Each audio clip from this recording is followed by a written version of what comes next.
السلام عليكم ورحمة الله تعالى وبركاته سودو هذا أصحابتا خيمة بدنو كسلي حبيبك صلى الله عليه وسلم ما أنت ومشيني يوم مالين كله ما أنت عقد دونا كريبتو وسر كارنسينا وطبعا العكتي وحن سميت دونا إن شاء الله سح حريرة أو سميت دونا إلى أديجا أنت عن سلاي هاي هل فهم ما dadka ay ku badatay cryptocurrency ama qaabka u shaqeeyda maadaama marka hadda la leeyahay adduunka laga yaabaa inuu u guuro cryptocurrency oo waxa laga yaabaa inay noqoto qofba maxay tahay labada qof oo u diraysa wax u dhaxeeyo inay si jiri doon laga yaabo saas daraadeedan jeclaysanay inaan idinla wadaagno qayb kulli ahaa doonta insha Allah hadda tan waa qaybtii koowaad ama serieskii koowaad intii aan isleenahay marka waa la fahmi karaa baan wadayna sida blockchain-ki inaan ka hadalno inaan maxay tahay cryptocurrency laga hadlo in oo maxay tahay qaabka u shaqeeya laga hadlo in qaybaha ugu muhiimsan laga hadlo in sababta loo sameeyay laga hadlo insha Allah waxaas midda koowaad digital electronic ma jirto warqad ama dahab ama silver ama batiro ay leedahay mid ama la og yahay hadda waana wax crypto waa sir currency-na waa lacagti tabac oo labadaas eray waa labadaas macnaha jimlo saas waa mid labaad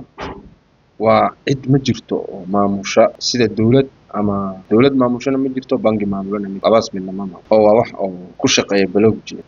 oo dabcan aniga iyo adiga baa isu diri ama laba qof baa isu diri transaction-ka dhacay waa loo jeedaa laakiin yaa loo diraa ama yaa si diray ama yaa soo diray lama ogaa tan saddexaad waa amaan oo amaankeedu waa sugan yahay sida badan waana qarsoodi oo lama arko cid wax loo dirayo iyo cid loo dirayo iyo cid wax diraysa midna lama marka waxay isticmaashaa wax la yiraahdo cryptography si loo sidii macnaha waa sir waa wax qarsoon waa sida bashqado kale oo isku laaban wax ku jira aan la ogeyn si cryptography waxa loo isticmaalaa marka si loo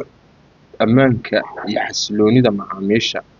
ay amaan u helaan oo loo suurto geliyo inuu adeegiina baxo amaan oo ku baxo adeegiisi amniga oo adeeg oo ku gudbo adeegii la waday inuu si amaan ku baxo hadana qarsoodi ah oo waxan transaction-ka dhaca loo jeedo laakiin cid loo diraan aan la ogeyn marka waxay adeegsataa wax la yiraahdo cryptography ama bashqado kale ba iska dhac adiga saas loo fasiraa oo bashqad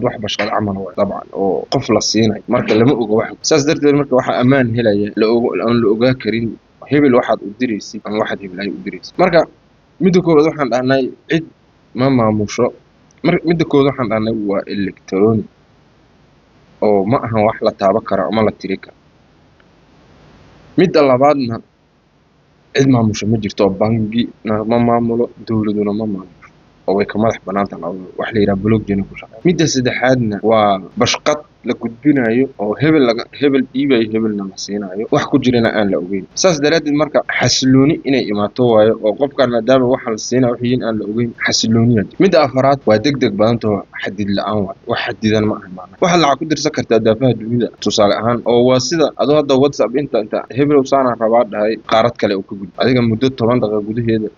qaarad isaga gudbaysa midda laga yaabo markii bangi aad lacag ku diraysid inuu hebel iyo xawaalad iyo dawlad iyo lacagtada in la hakiyo ay dhacdo mararka qaar markaan aad ku cryptocurrency adeegsanaysid daqiiqad waa baxda lacagtii waxa marka halisteeda waxay u kali waa ka hadli doonaa ayadana laakiin meesha ku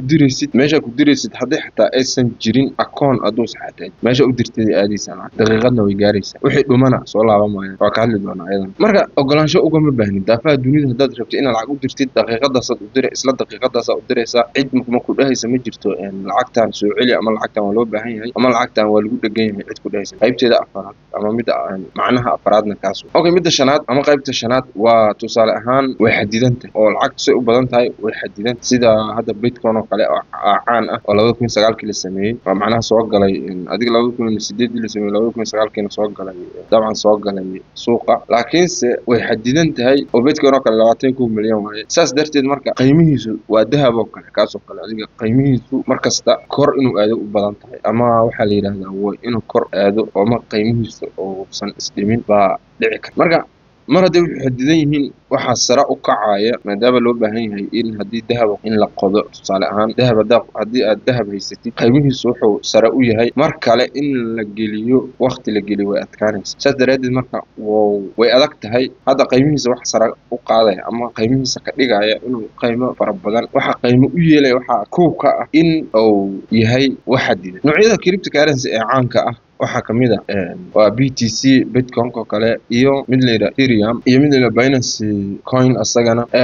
BTC ama Bitcoin waa mid ugu horeeyay oo la sameeyo 2009 ama qiimihii ugu horeeyay oo la sameeyay oo soo galay suuqa 2009 waana midka ugu caansan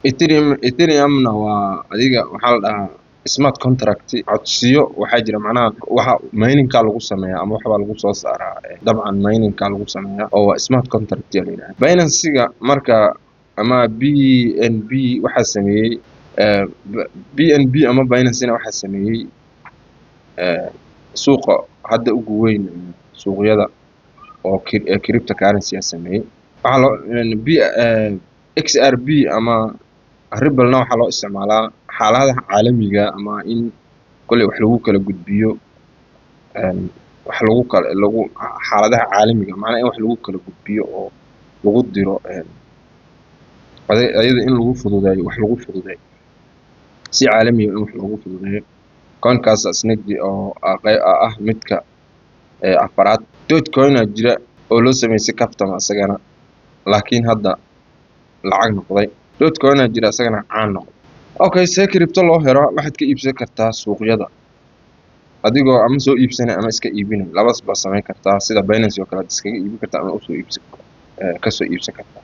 marban si faahfaahsan uga hadlayno mining waa jira oo dad qodaa jira oo soo saara oo ama mashiino waaweyn oo soo saara way jiraan marka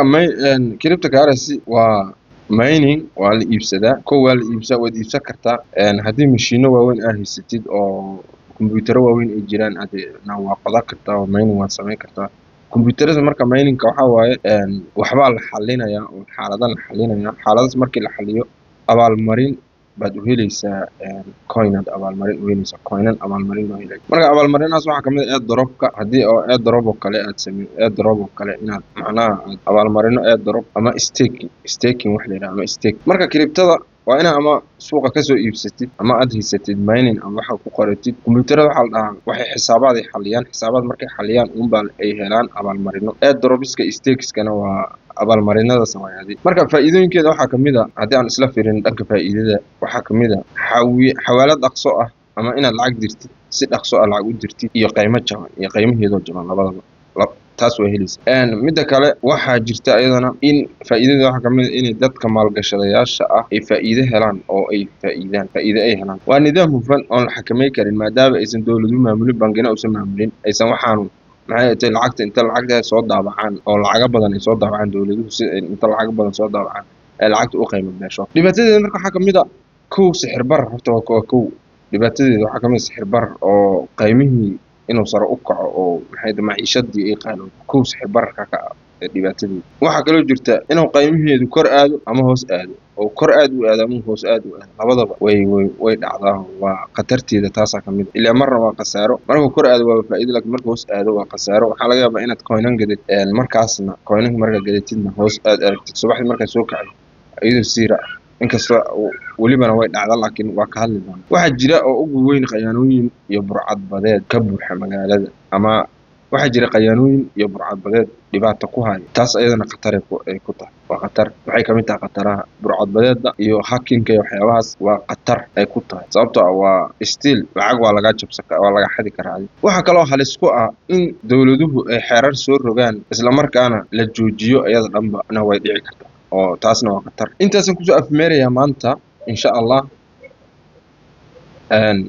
waxaan rajeynayaa haddaan nala joogtay inaad like noo saarto haddaan nagu cusubtahay nagu soo biirto insha Allah wixii faalooyina ama aad is leedahay waa in laga hadlo bay ku wacnaan lahaydna nagula soo wadaag dhanka commentiga aan isdhiirigelino aan isdhowrno aan isdhaqaalaysano bal ogow haddii aan adiga aadan helin qof ku dhiirigeliyo